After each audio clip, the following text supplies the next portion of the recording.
आपको याद होगा हाल ही में सुप्रीम कोर्ट ने 3 जजों की पीठ ने एक फैसला दिया था जिसमें यह कहा था कि सदन किसी भी बिल को पास कर दे, चाहे वो संसद हो या विधानमंडल हो, वहां से पास हुए हुए किसी भी बिल को राज्यपाल 3 महीने से ज्यादा नहीं रोक सकते और ये राष्ट्रपति पर भी आमद होता है। राष्ट्रपति ने इस निर्णय के आलोक में सुप्रीम कोर्ट के चीफ जस्टिस को एक रेफरेंस भेजा है, संदर्भ भेजा है, जिसमें उनसे सलाह देने को कहा है। तो ये कितना नायाब है ये मामला, ऐसा मामला जिसमें राष्ट्रपति ने सुप्रीम कोर्ट के फैसले के आलोक में चीफ जस्टिस को लिखा है। चीफ जस्टिस ने अभी बस कल ही शपथ ली है। तो अब हम बात कर रहे हैं एडवोकेट आर.के. सिंह, जो सुप्रीम कोर्ट में एडवोकेट भी हैं, संविधान और कानून के जानकार हैं। तो सिंह साहब, ये रेफरेंस कितना अपने आप में नायाब है कि सुप्रीम कोर्ट के फैसले की रोशनी में राष्ट्रपति जी ने चीफ जस्टिस को रेफरेंस भेजा है। 14 सवाल हैं, जिसमें सबसे बड़ा सवाल यह है कि क्या सुप्रीम कोर्ट राष्ट्रपति के अधिकारों को नियंत्रित कर सकता है या उसको गाइड कर सकता है? नहीं, फर्स्ट तो इस बात को आप संजय जी समझ लीजिए कि सुप्रीम कोर्ट के पास ऐसे कोई इनहेरेंट पावर्स नहीं है कि वो राष्ट्रपति के किसी भी अधिकार को नियंत्रित कर सकता है। ये सेपरेशन ऑफ पावर है और राष्ट्रपति के जो अधिकार हैं सुप्रीम कोर्ट के जानिब वो एब्सोल्युटली क्लियर हैं और कंफर्म अधिकार हैं, डेफिनेटिव अधिकार हैं। अब हाँ, ये बात तो तय है कि वही मैं बता रहा हूँ, ये जो अभी प्रेसिडेंशियल रेफरेंस आया है 143 में, ये अपने आप में अनप्रेसिडेंटेड है। इसमें कहीं कोई दो राय नहीं है कि ये वाकई एक पहला केस है जहां पे सुप्रीम कोर्ट के जजमेंट को ही प्रेसिडेंट ने भेजा है। वो रेफरेंस क्या है, अगर उसको आम आदमी की भाषा में समझे तो सुप्रीम कोर्ट को ये गुजारिश की गई है कि प्लीज इसको आप रिव्यू करें। और ये तो मौका था, सरकार के पास भी था, वो रिव्यू फाइल कर सकती थी। सुप्रीम कोर्ट के पास भी था कि वो 3 जजेस, 5 जजेस, 8 जजेस, 7 जजेस, 9 जजेस की बेंच को भेज सकती थी। लेकिन अभी विगत दिनों में हो क्या रहा था कि सरकारों के ऊपर ये इल्जाम लग रही थी कि वो सुप्रीम कोर्ट के जुरिस्डिक्शन को इंक्रोच कर रहे हैं। पिछले चीफ जस्टिस ने भी बोला था कि मेरे ऊपर तो इल्जाम लग रहे हैं कि मैं नियंत्रित कर रहा हूँ। ये हाँ, हर बुद्धिजीवी वर्ग जो है जिसे कानून की जानकारी नहीं भी है वो भी इस बात को लेकर के बोलने लग रहा है, लेकिन मुझे नहीं समझ में आता ऐसा क्यों कर रहा है। तो सरकार ने निष्पक्षता और हार्मनी, जो इसको कहते हैं, जो इंस्टीट्यूशनल बैलेंस होता है, उस इंस्टीट्यूशनल बैलेंस में राष्ट्रपति के उस पावर को इवोक किया और बोला कि ठीक है साहब, आपने अगर जजमेंट पास किया है तो इन 14 ग्राउंड्स पे आप एक प्रेसिडेंशियल रेफरेंस दे दीजिए। सरकार के पास ये पावर थी, पहले की सरकारों ने ये किया था कि इस जजमेंट को अगर चाहती तो वो पलट सकती थी पार्लियामेंट के रास्ते।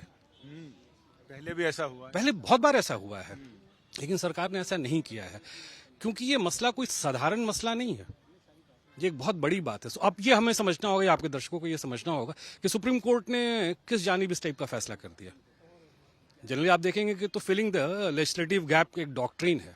वो कहता क्या है कि अगर कोई ऐसा संवैधानिक प्रावधान है जो वक्त के साथ उसमें बदलाव नहीं हुआ है और वो समय के कसौटी पे खड़ा नहीं उतर रहा है, तो सुप्रीम कोर्ट अपने जजमेंट से उस लेजिस्लेटिव इंटेंट उसमें डाल देता है।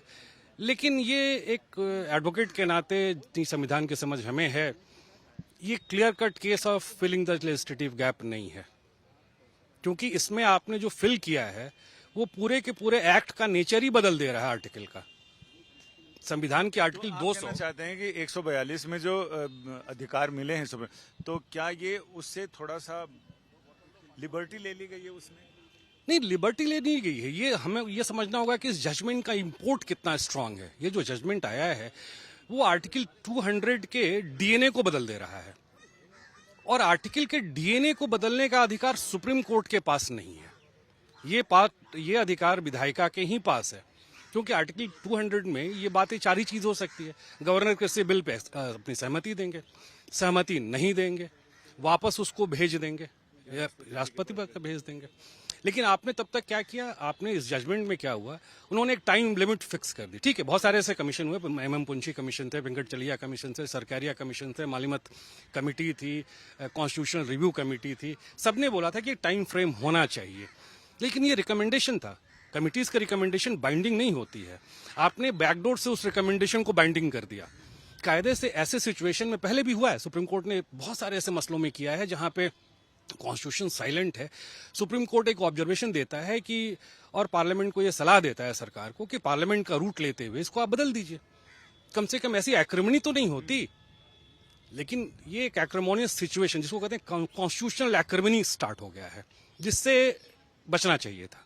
जी। तो इसमें राष्ट्रपति जी ने जो 14 प्रश्न जिन पर मांगा है, और सबसे बड़ा सवाल यह है कि क्या राष्ट्रपति के अधिकारों को सुप्रीम कोर्ट गाइड कर सकता है। तो इस पर आपने बताया कि सलाह तो दे सकता है सुप्रीम कोर्ट, लेकिन सरकार उसको माने या ना माने इस पर बाइंडिंग नहीं। ये बिल्कुल बाइंडिंग नहीं है। सरकार सुप्रीम कोर्ट के सुप्रीम कोर्ट, देखिए आप ऐसे हम लोग को दूसरे वे में समझा देता हूं। सुप्रीम कोर्ट के जुरिस्डिक्शंस जो हैं वो बहुत लिमिटेड है। सुप्रीम कोर्ट जो है एपेलेट जुरिस्डिक्शन में बहुत काम करता है और वो अपने जजमेंट्स के थ्रू स्पीक करता है। सुप्रीम कोर्ट के जजमेंट्स जो होते हैं बाइंडिंग होते हैं, लेकिन उसकी सलाह बाइंडिंग नहीं हो सकती है, क्योंकि विधायिका का जो नेचर होता है वो संविधान ने उसको तय कर दिया है। जजमेंट के नेचर बदलते रह सकते हैं वक्त के साथ साथ, लेकिन जब तक आप एक्ट को नहीं बदलेंगे तब तक एक्ट के उस कैरेक्टर को भी नहीं बदल सकते। वो कॉन्फ्लिक्ट हो जाएगा। और जजमेंट कभी भी कॉन्स्टिट्यूशन से अल्ट्रा वायरस नहीं हो सकता है, क्योंकि सुप्रीम कोर्ट के पास अधिकार है कॉन्स्टिट्यूशन का अल्ट्रा वायरस को चेक करने का। लेकिन अगर आपके जजमेंट ही कॉन्स्टिट्यूशन को अल्ट्रा वायरस कर रहे हैं तो then one must has to go and judgement will has to go.